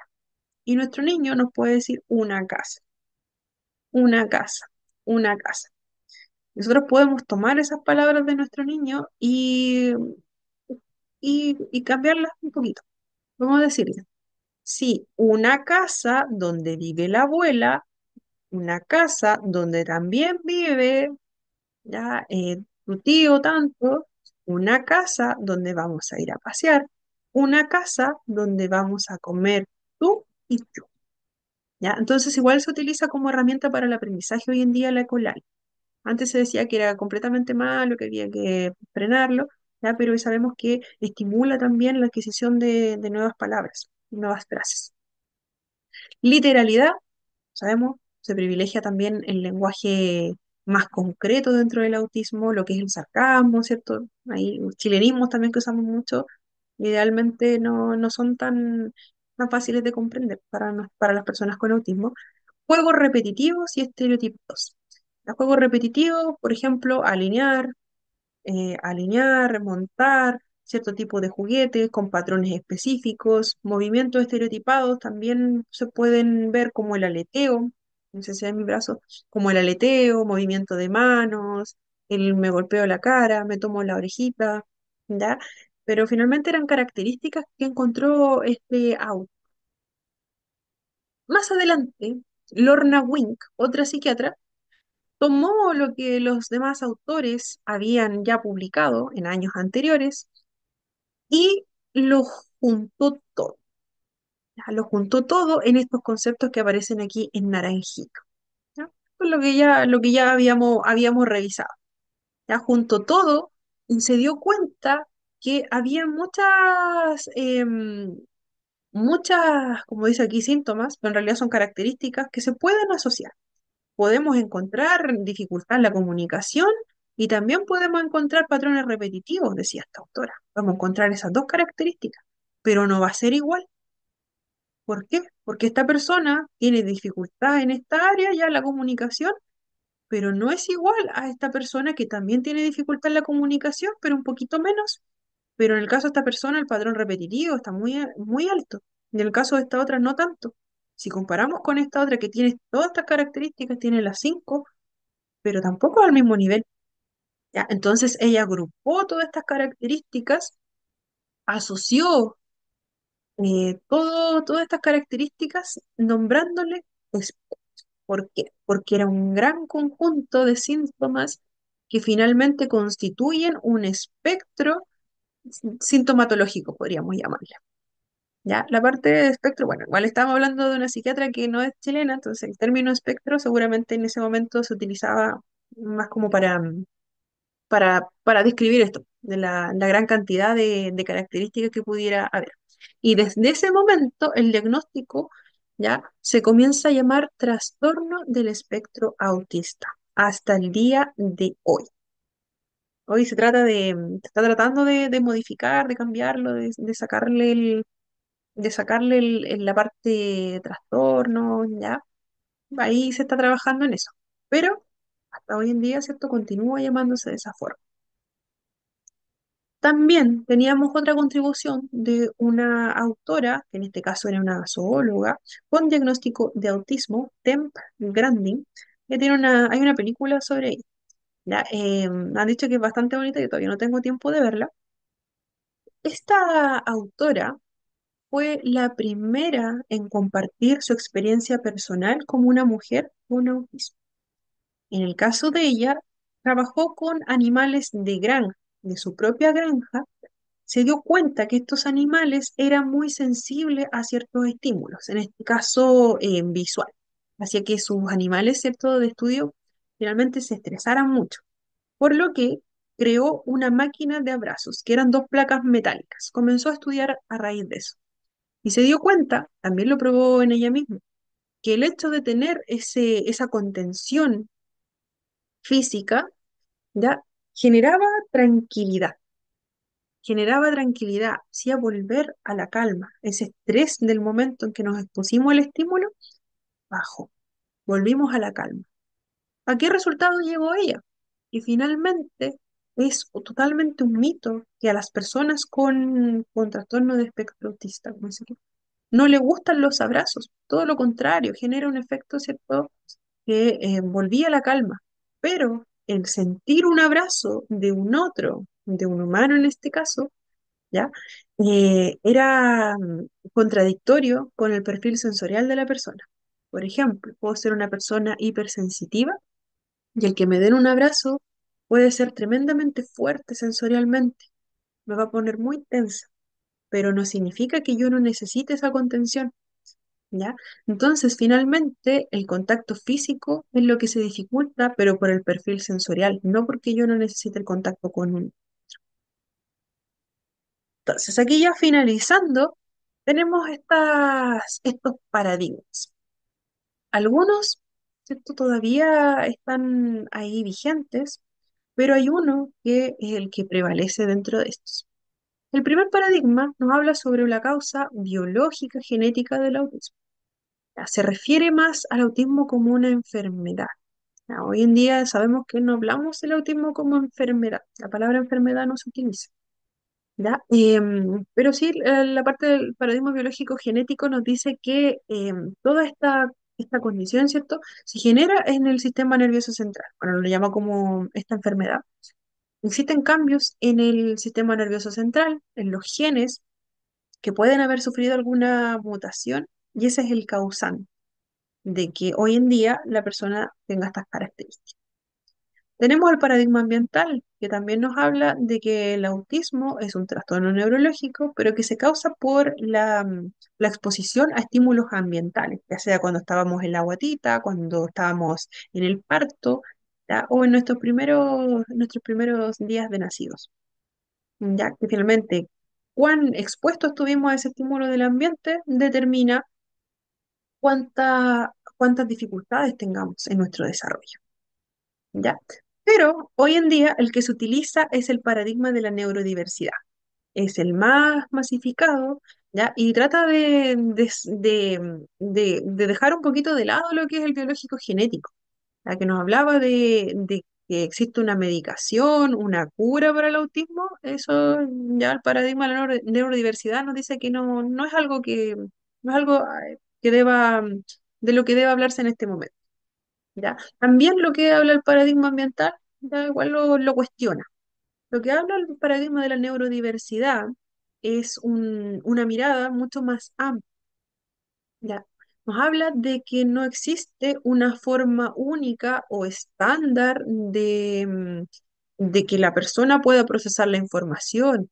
Ya, todos somos únicos, a todos somos personas únicas finalmente, y todas esas diferencias que existen entre nosotros, tanto necesidades como habilidades, ya son sumamente, constituyen finalmente la sociedad, ¿ya? Y deben ser respetadas y aceptadas como tal.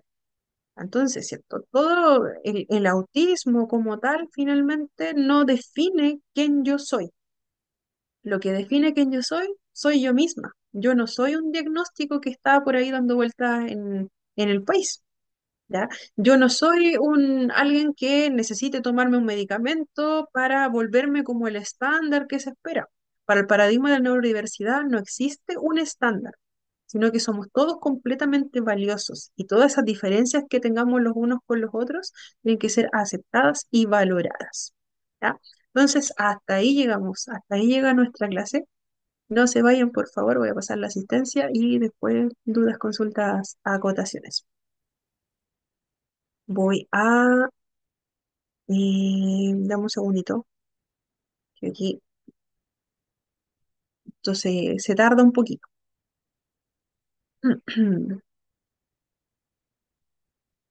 Janet Acevedo, Janet Gerson Acuña, Presente, Gerson profe. Acuña.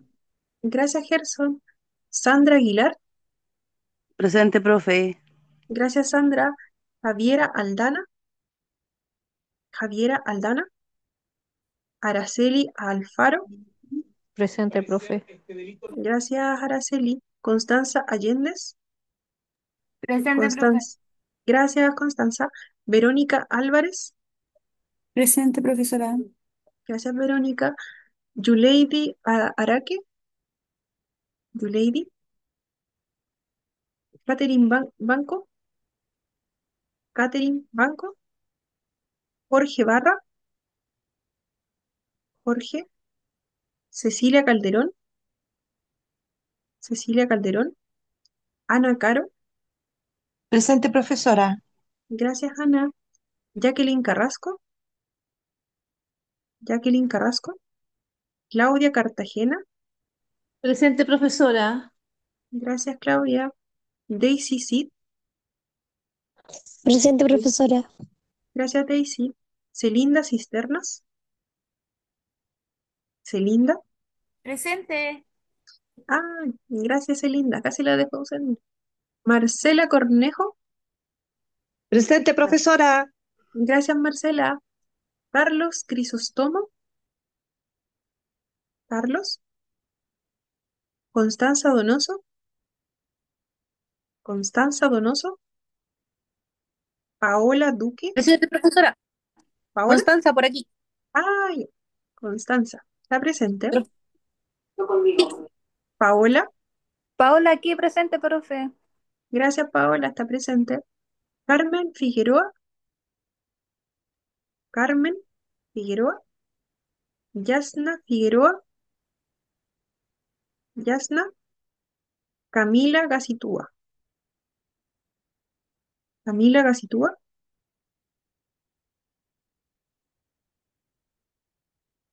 Paula Leiva, Paula Leiva, Presente. gracias Paula. Elizabeth Miranda, Elizabeth Miranda, Vanessa Núñez, Vanessa Núñez, Isamar Olivares, Isamar Olivares, Natalie Orellana, Presente, Natalie, profesor. Presente. gracias Natalie.